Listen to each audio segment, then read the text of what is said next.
you are requested to find the value of x. So how we are going to find this x value, right? This x value.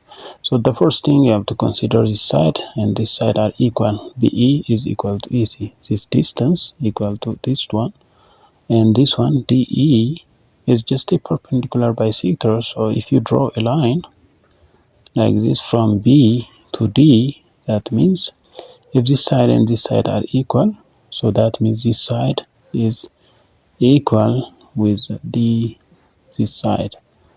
So if two sides are equal, this means this is an isosceles triangle. So this triangle becomes just like this. This side and this side are equal, so that means this angle is equal with this angle. So this angle is 26, that means this one is also 26.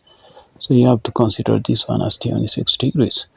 And next you have to find this one, this degree. So that means 180 minus 2 times 26 will be this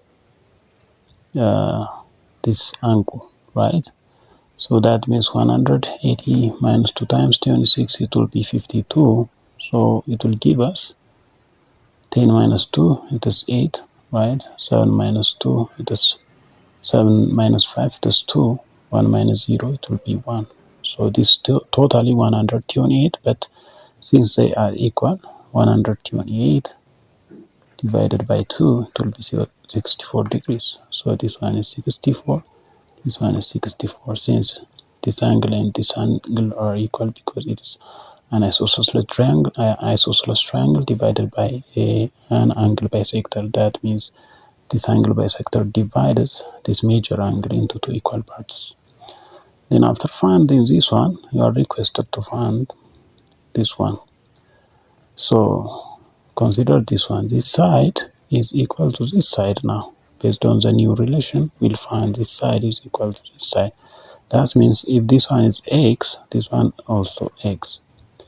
Then how you are going to find this one, right? To find x, you have to consider this overall angle. This overall angle, it is a straight angle. A straight angle means just 180 degrees minus 64, right? 2 times 64 will give us the x value, this value, right? So 180 minus 128, because 2 times 64, 128. So it will be 52 degrees. So this one is 52. That means this one is also 52.